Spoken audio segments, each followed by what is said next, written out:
This topic is about Buddhism versus Marxism. Can you define any similarity between Mahatma Buddha and Karl Marx?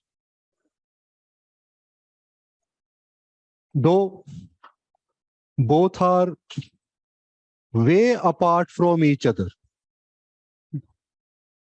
सदियों बाद. Mahatma Buddha came in the 6th century BC and Karl Marx was in the middle of 19th century. तो फर्क देखें तो कोई 2200 सालों का फर्क. बुद्धिज्म आप लोगों ने सभी ने हिस्ट्री में पढ़ा है as a part of your medieval ancient history.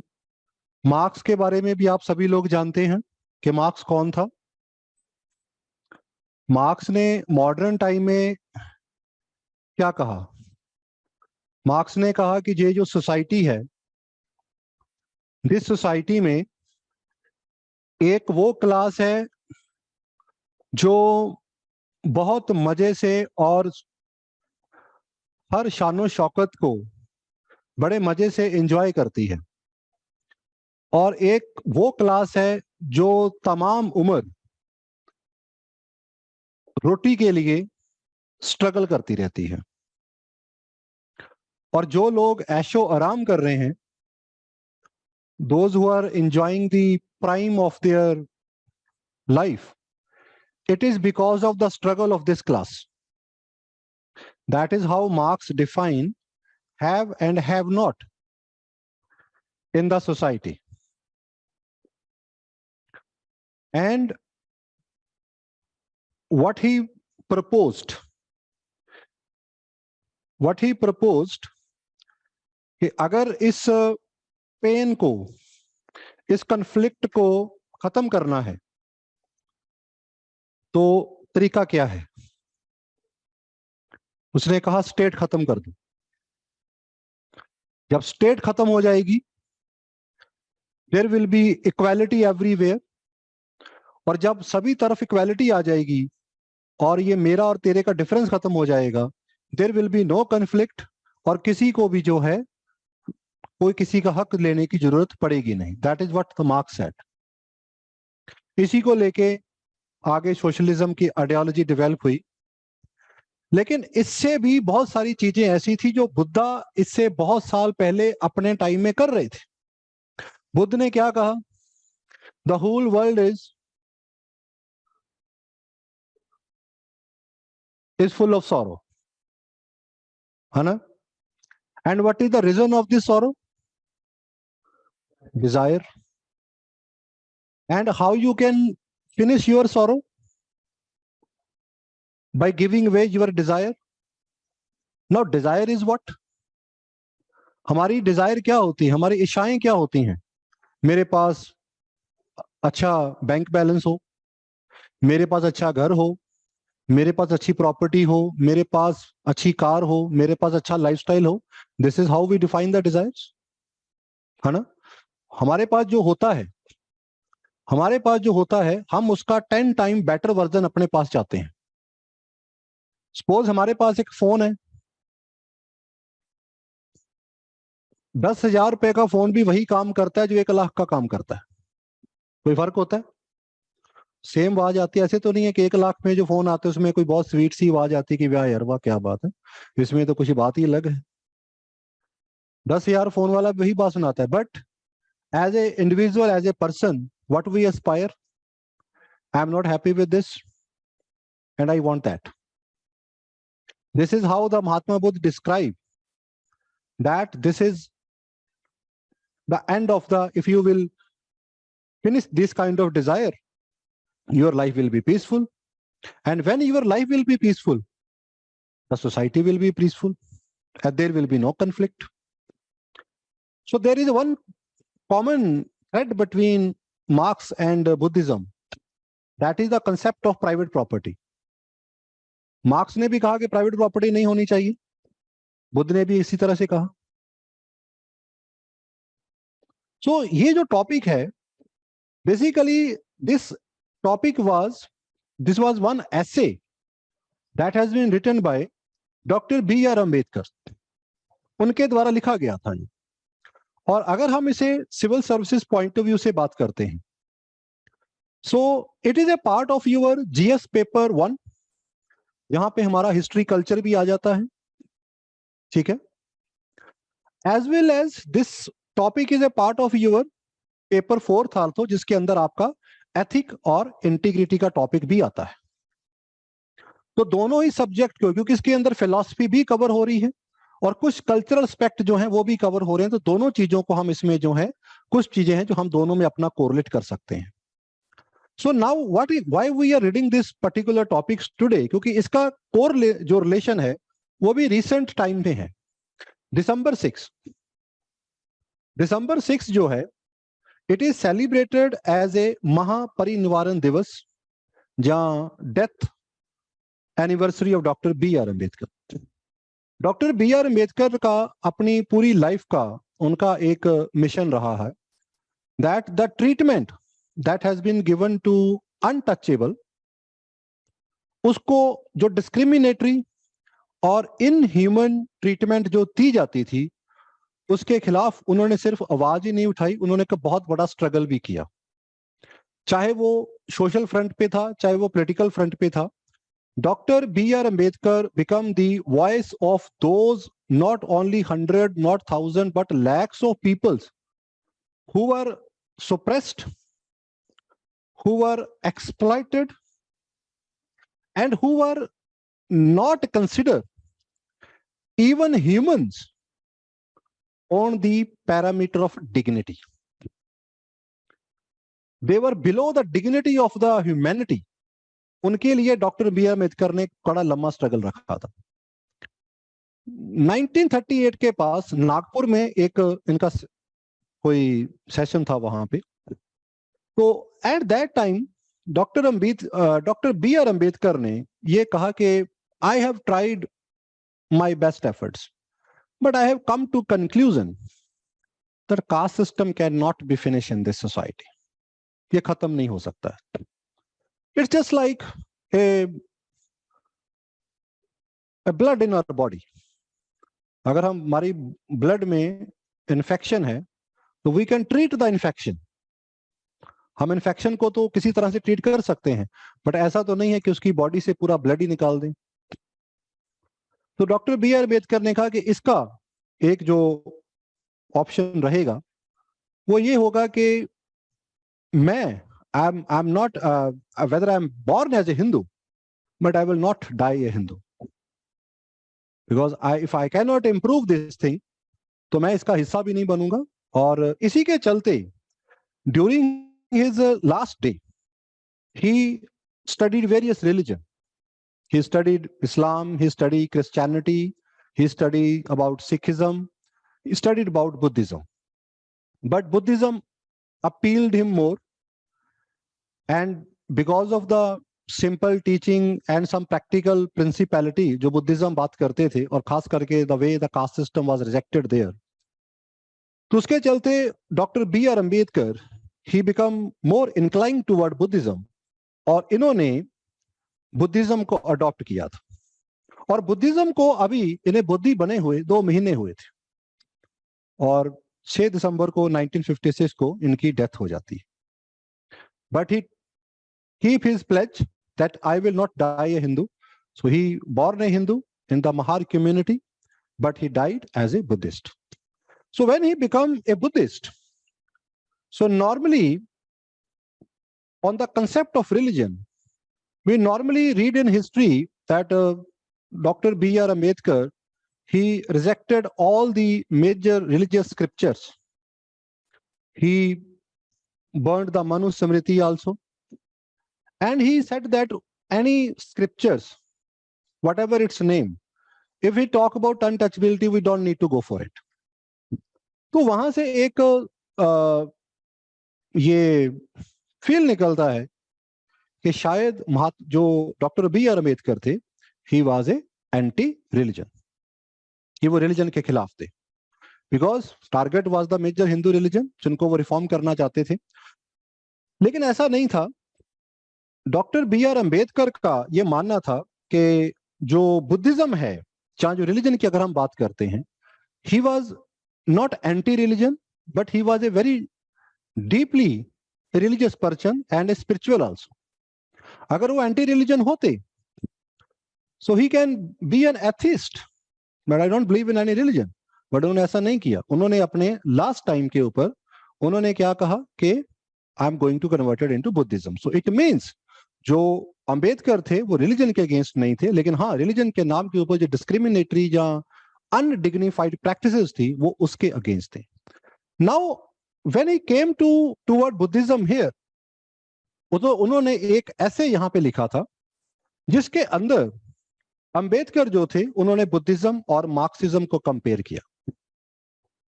और इसके अंदर डॉक्टर अंबेडकर ने कहा कि जो बुद्धिज्म है, it is much superior to Marxism.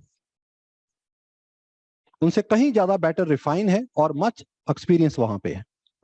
अब अगर मैं मार्क्स को किसी कैपिटलिस्ट थिंकर से कंपेयर करूं, है ना, जहां मैं मार्क्स का कंपैरिजन महात्मा गांधी से करूं, मार्क्स का अगर मैं कंपैरिजन जो है अगर वो भगत सिंह से करूं या मैं किसी और पर्सनैलिटी से करूं, तो समवेयर वो थोड़ा लगता है कि हाँ, दैट इज फाइन. लेकिन यहां पे कंपैरिजन किसका है?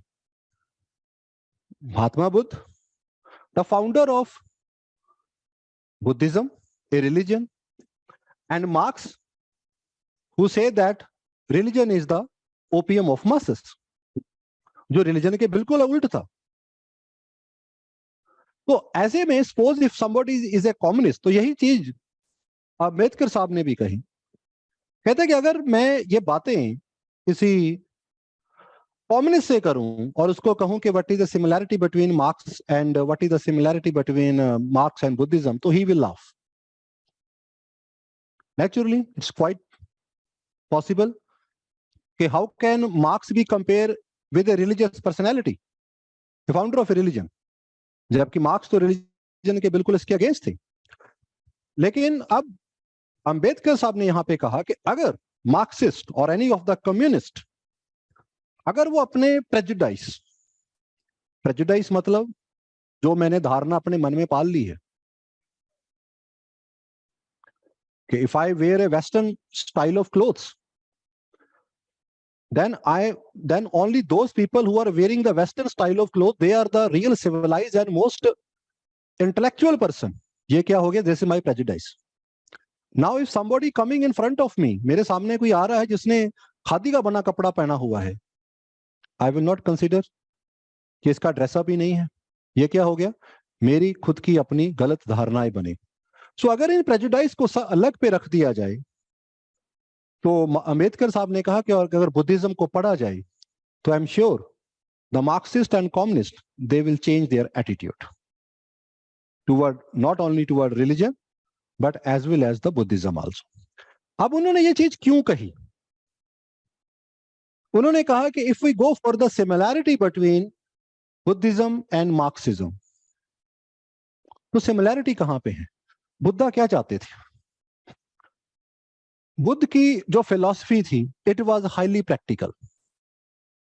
बुद्धिज्म का मानना था कि जो रिलीजन है, the main role of religion is to reconstruct the society, यानी कि समाज को एक नया बनतर, एक नई रूपरेखा देना, वो एक रिलीजन का पार्ट होता है. उसमें पीस, सभी लोग एक दूसरे के साथ मिलके रहें, उसके अंदर हार्मनी हो, प्रोग्रेस हो, प्रॉस्पेरिटी हो, और अल्टीमेटली जो ये दुनिया है, ये सबसे बेस्ट वर्ल्ड जो है वो बने, the best of the best world, जिसमें ना ही कोई वायलेंस हो, ना ही किसी के साथ डिस्क्रिमिनेशन हो, और ना ही यहां पे किसी का राइट्स या हक जो है वो छीने जाएं, और ना ही कोई फोर्स या डिक्टेटरशिप की जरूरत हो. So world should be a better and better place. Marx ने क्या कहा? मार्क्स ने कहा yes,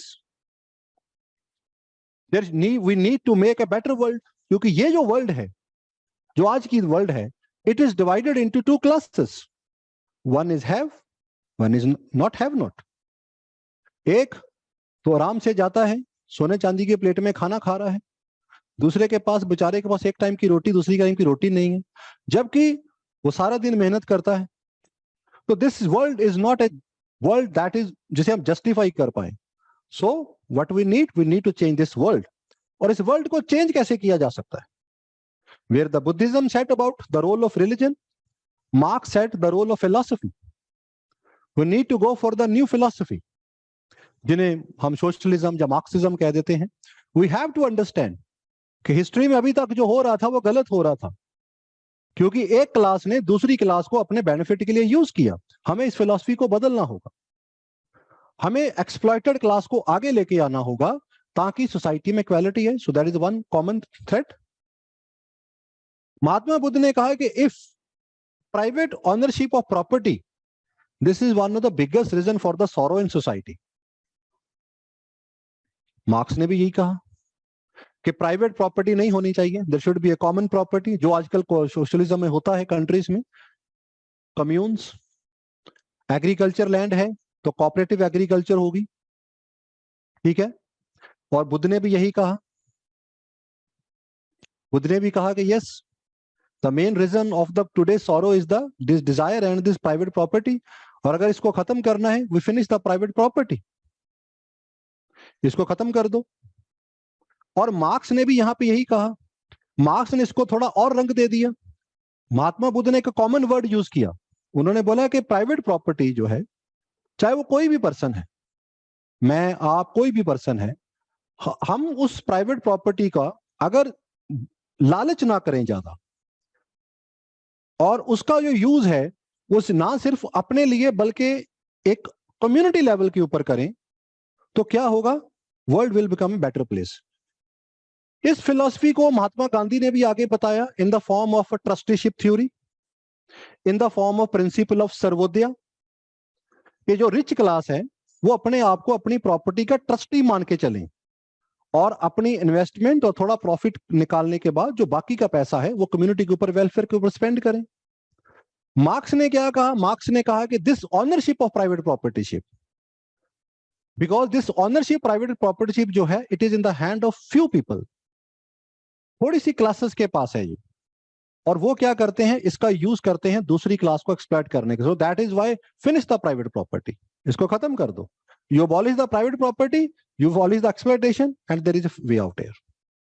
So there are some similarity that we particularly see in this context between Mahatma Buddha और Marxism here, जबकि फर्क में कोई 200, 250, 1000 साल का फर्क है, 2000-2500 साल का दोनों की सोच में फर्क है। लेकिन जो मार्क्स ने वेस्ट में जाके 19th सेंचुरी में बात की, महात्मा बुद्ध ने उसको बहुत साल पहले अपने जगह पे इसको जो था उसने एक्सप्लेन किया, ठीक है।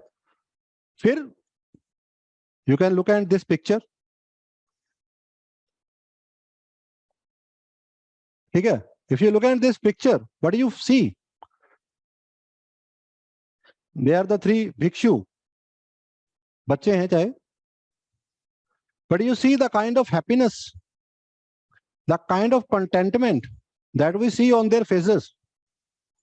चाहे खाने के पास उनके एक रोटी या दाल चावल ही क्यों ना हो, लेकिन एक चेहरे के ऊपर एक अलग हैप्पीनेस आती है। Do we not strive for this happiness?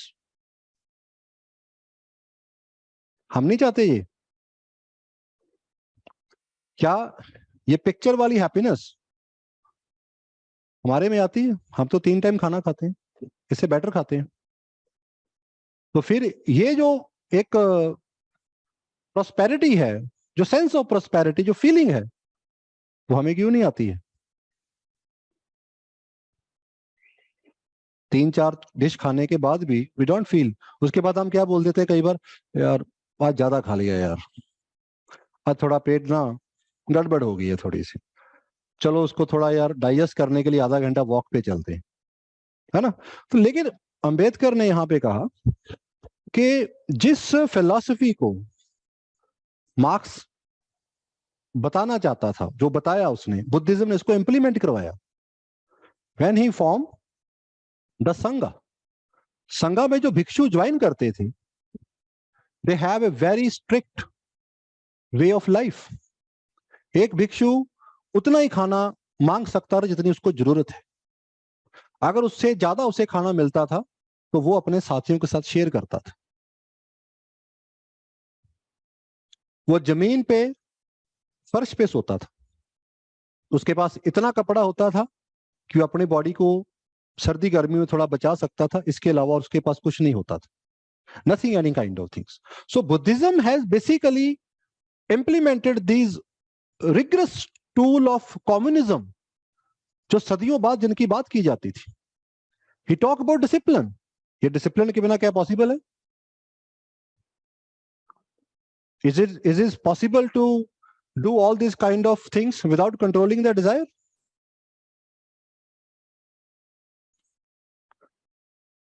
क्या हमारे लिए दिन में एक टाइम सुबह खाना खा के 10-10 घंटे क्लास लगाना पॉसिबल है? नहीं। लेकिन ये भिक्षु सुबह 4, वहां आई नो मेरे लिए भी नहीं है। It's not that because we are tune to it. हम उस तरह से जीते हैं, है ना। सर्दी में गर्म पानी ना मिले तो ये छोड़ो यार, नहाना क्या है ना। कौन सी 2 दिन नहीं नहाएंगे, ड्यू। इसीलिए तो प्राइवेट कंपनी ने ड्यू पैदा किए हैं। ज्यादा स्मेल आ रही है, थोड़ा फिस फिस एंड बाथ इज ओपन। और नॉर्मली ऐसे ही करते थे, हॉस्टल में रहते थे जब भी रहते हैं। पानी गए, चंडीगढ़ का पानी वैसे ही बहुत ठंडा होता है, हाथ लगाओ थोड़ा सा, अरे यार नहीं, छोड़ यार, आधी फीलिंग वहीं पे खत्म। And they walk up in the early morning, ठंडा गर्म जो भी है नहाना है एंड डू मेडिटेशन ऑल। तो अम्बेडकर ने कहा कि भाई ये सब चीजें यहाँ पे रहती हैं, लेकिन हम कहां से इनको डिफरेंस कर सकते हैं? इफ वी गो फॉर, अगर एम एक है तो डिफरेंस कहां पे है? डिफरेंस अंबेडकर कहता है मीन्स को लेके। अंबेडकर जो बुद्धा थे, he want to change the world but by voluntary. उसने ये नहीं कहा था कि भाई अगर तुम भिक्षु बनोगे तो ही तुम्हें निर्वाणा मिलेगा। उन्होंने क्या किया? उन्होंने कहा आई am not concern about about the future life. Next life क्या है, जो ज्यादातर रिलीजन बात करते हैं। Every religion talk about the life after death.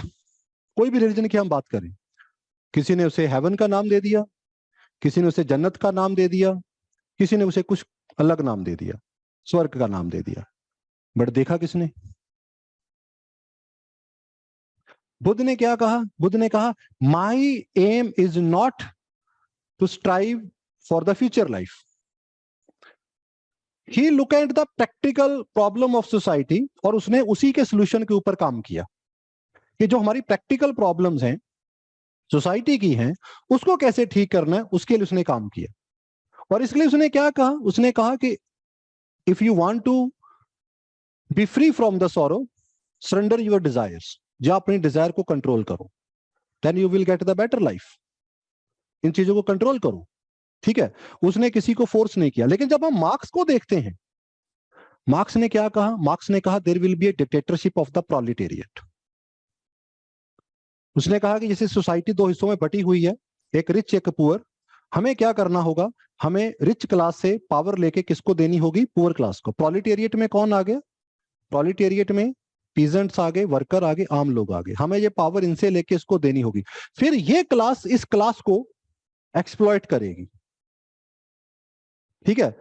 और इसमें अगर वायलेंस भी होती है तो कोई बात नहीं है। अगर इन्होंने इतनी सदियों से वायलेंस किया, थोड़ा टाइम ये कर लेंगे तो कौन से पहाड़ टूट जाएगा? Then it will become equality. Buddha ने क्या कहा? उसने कहा नहीं। उसने पहला वर्ड यूज क्या किया? ना तो फोर्स होनी चाहिए, ना वायलेंस होनी चाहिए, ज्वाइनिंग बाय वॉलंटियर एफर्ट्स ये होनी चाहिए। और आपका फोकस जो है प्रैक्टिकल प्रॉब्लम के ऊपर होना चाहिए। You need to be part of the solution, not the problem. So फर्क आ जाता है मीन्स को लेके। जहां पे बुद्ध एक नॉन वायलेंस बेस्ड अप्रोच करते थे, मार्क्स का कहना था कि मीन्स मैटर नहीं करते हैं, एंड मैटर करता है। एंड क्या है? To establish communist state. Communist state क्या है? Where there is no exploitation, और उसमें स्टेट है ही नहीं, और देयर इज इक्वालिटी। गांधी ने कहा कि एंड उतना मैटर नहीं करता है जितना मीन्स मैटर करता है, क्योंकि जो मीन्स हैं अगर आपके वो सही नहीं है तो एंड रिजल्ट कुछ भी होगा वो मैटर नहीं करेगा। Means are equally important, and that is how the Buddha talk about कि we should not be focus over the end only, we should focus over the means only. कि अगर मैं जिंदगी में कुछ डॉक्टर बनना चाहता हूं तो do I want to be a doctor by the corrupt means? अगर एक करप्ट प्रैक्टिस के साथ अगर मैं डॉक्टर बनूंगा तो किस तरह का डॉक्टर होगा? ठीक है, today you want to be an IAS officer, good, but IAS बनना is a means. IS is not end. IS is a means. It is a part of your journey. Now, if you want to be an IS officer and you think that I am going to be an IS officer so that I may be powerful, I will be the most richest person, तो ये means तो खत्म हो जाएगा ना फिर। But if we utilize the means of IS for the betterment of society, then definitely हमारा जो end result होगा वो हमारा बेहतरीन होगा।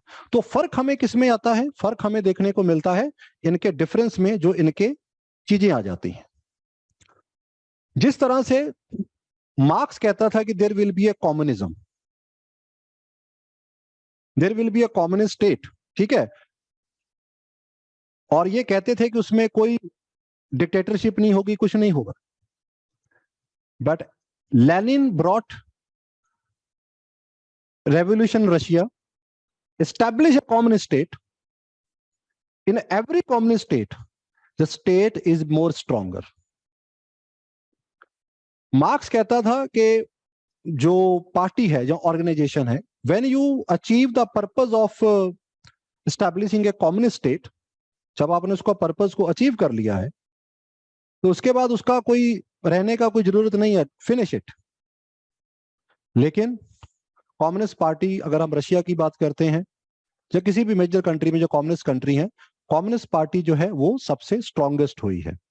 और सबसे बड़ी चीज, जिस चीज की कम्युनिस्ट एज ए फिलॉसफी बात करते थे कि one day state will विदर away, कि एक दिन स्टेट खत्म हो जाएगी, स्टेट खत्म नहीं हुई है। उल्टा क्या हुआ है? स्टेट और स्ट्रांग हुई है। In communist countries you can speak, you have a right to free speech and expression, but in a limited way. You cannot go and speak against the communist state or communist party. लेकिन अगर मैं बुद्ध की बात करता हूं तो Buddha also established a संघ, that is the Buddhist monk order. और बुद्धिस्ट जो बनाए गए, जो भिक्षु बनाए गए, what was the purpose? Purpose क्या था भिक्षुस का? निर्वाणा लेना। महात्मा बुद्ध ने भिक्षु जो थे वो निर्वाणा के लिए तो नहीं ना सिर्फ बनाए, there was another purpose of the sangha, to spread the message of the Mahatma Buddha in all over the world. और वो हुआ भी, and that is how the Buddhism started from India, and now it is one dominating religion in the merry neighbouring country of India. Sri Lanka की बात कर लें, भूटान की बात कर लें, म्यांमार की हम अगर बात कर लें, Cambodia, Thailand, many countries there Buddhism, and this message was spread without using a single way of dictatorship, without using a single way of violence. This message was conveyed and this message was spread there, और ये पूरे का पूरा non violence base के ऊपर रहता था। तो इसी को लेके डॉक्टर बी आर अंबेडकर जो थे वो इस चीज को यहां पे क्लियर कर रहे थे। अब Ambedkar on the importance of religion. अब जैसे मैंने पहले बताया कि अंबेडकर साहब रिलीजन के अगेंस्ट में नहीं थे। उनका यह मानना था कि अगर कम्युनिस्ट जो कहते हैं कि भाई एक दिन स्टेट खत्म हो जाएगी, तो मान लो स्टेट खत्म हो गई, मान लो, तो वो जो नई स्टेट होगी वो क्या होगी?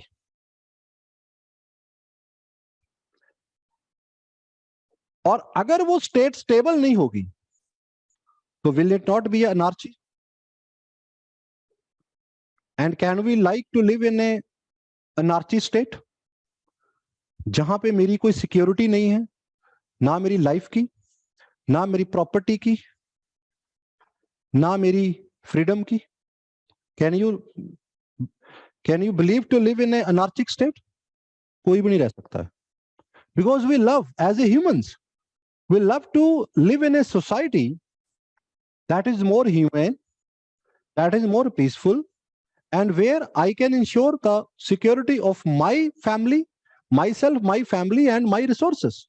So अंबेडकर साहब का यहाँ पे ये मानना था कि it is not important that what is changing only, कि चेंज क्या हो रहा है ये सिर्फ इंपॉर्टेंट नहीं है, लेकिन उस चेंज को के बाद नई चीज क्या आ रही है वो भी तो इंपॉर्टेंट है. और अगर वो चीज, अगर हम रिलीजन की बात करते हैं, और अगर it is a state of anarchy, तो what is the use of the common state? अगर हमने स्टेट खत्म करके एक अनार्ची क्रिएट कर दी जहां पे might is the right and no security, तो what is the use of the common state? इसका फिर क्या बेनिफिट होगा यहां पे? तो इसीलिए उन्होंने यहां पे रखा कि जो कॉम्युनिज्म है, it cannot be sustained except by force. क्योंकि you say that there is a dictatorship of proletariat, और डिक्टेटरशिप चाहे किसकी भी हो. Can there be a dictatorship based on non-violence? जहां पे वर्ड डिक्टेटर आ जाएगा तो क्या वो डिक्टेटर वर्ड जो है वो वायलेंस बेस होगा? क्योंकि नॉन वायलेंस बेस होगा, वायलेंस होगा. सो अगर वो चीज हो गई यहां पे, तो फिर रिजल्ट क्या होगा? There will be no change. इसीलिए उन्होंने यहां पे कहा कि अगर सोसाइटी को कोई चीज इकट्ठी रखती है, उसे जोड़ के रखती है, तो वो रिलीजन है.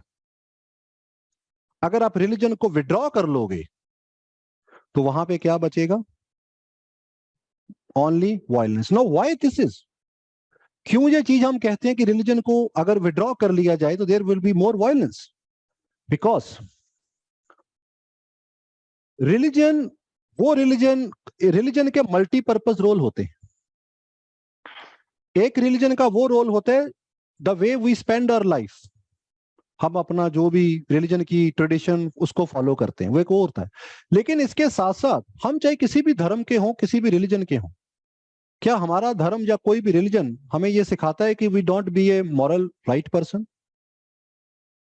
क्या कोई रिलीजन ये बात करता है कि सोसाइटी में मॉरल वैल्यू नहीं होनी चाहिए?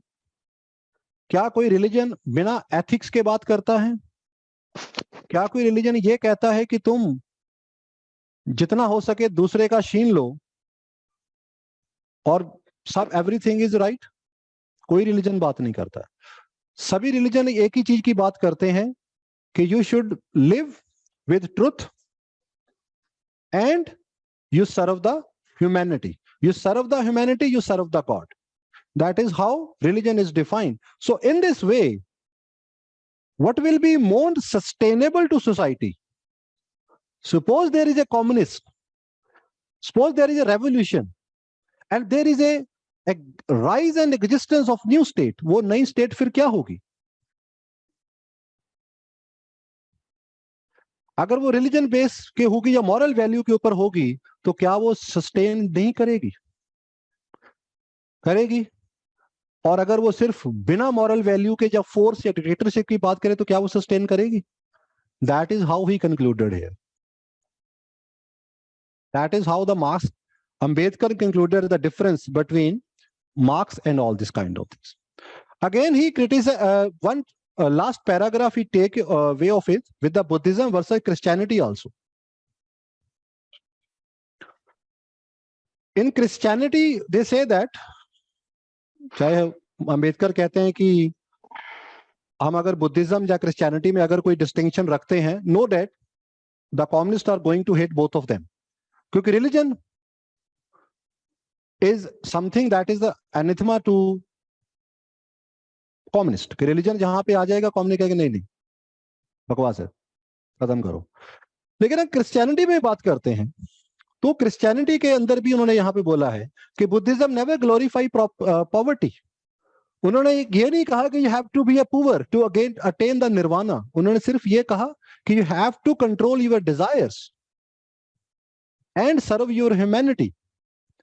और फिर जब महात्मा बुद्ध से पूछा गया कि सोल है, मरने के बाद हम कहां जाते हैं, Mahatma Buddha was silent over this. उन्होंने कहा आई डोंट नो। उन्होंने ये नहीं कहा कि गॉड है, उन्होंने ये भी नहीं कहा कि गॉड नहीं है। What he said, it your personal experience, that what matter is not your next world, कि अगले दिन तुम्हारे नेक्स्ट लाइफ क्या होगी वो किसी ने नहीं देखी, मैंने नहीं देखी। How can I tell you? If you ask me that, yourself से हमने हेवन को कहां देखा है? Where we have seen the heaven? That is in our imagination. And how this imagination form? By reading, watching, listening stories. ठीक है, महात्मा बुद्ध ने कहा that is not my way out. I am concern about practicality of this particular world, the problems, and I am just giving you a simple solution that how you can make your life better in the future. That is what simply Buddhism taught about it. He was more concerned about the present life, not about the next life here. So finally, to conclude, conclusion में हम यहाँ पे बात करते हैं कि अगर Marxism या बुद्धिज्म की बात की जाए, दोनों का पर्पज एक ही था। And what was it? To have a better and peaceful world. लेकिन अगर मैं means की बात करूं, so where you will find the means, the methodology utilized by Buddhism versus communist, better क्या है? Which one is the better?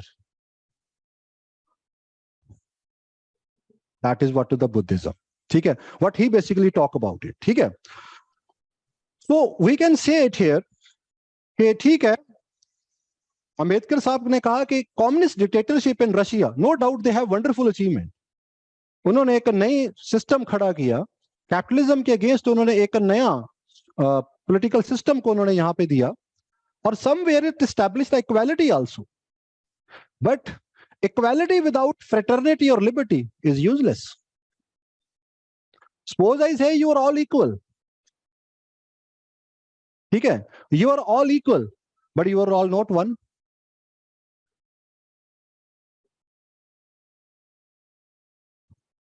You are all equal, but you are not one. Then what is the use of that equality? So there only kind of thing we can see it here कि अगर हम यहाँ पे Buddhism की बात करते हैं तो Buddhism give us multiple way to make our present life better and society and the world a more peaceful place. And if you go for Marxism and communist, they go for only one or two way where they want to establish a better, peaceful and new world there. So student, this was one topic that is the part of your journal study. कैसा लगा?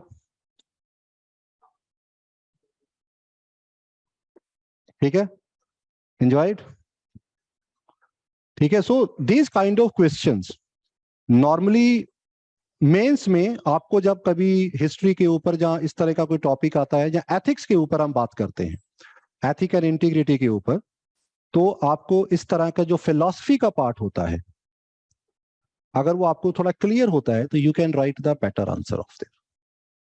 ठीक है. तो हमारा ये जो मेरा 30 minute का आपका ये सेशन होता है आपके साथ, इसका मेन पर्पज ये है, I have called it the knowledge booster session, जहां पे हम अपनी नॉलेज को और वास्ट कैसे कर सकते हैं. And that is why every day I bring diverse topic related to your different paper, Sometime it's international relations, sometime it will be polity, somewhere it will be just like philosophy. So we are going to cover, sometime it's a history, the role of personality. So we're going to do it so that we can cover up the vast thing and little bit थोड़ा change जो है वो थोड़ा हो जाता है. Rest, your reviews will matter. So you can give your reviews. तो अगर आपका कुछ और चीज में होगा हम थोड़ा और भी इसको इनरिच कर सकते हैं. ठीक है, चलिए. ओके जी, ऑनलाइन स्टूडेंट्स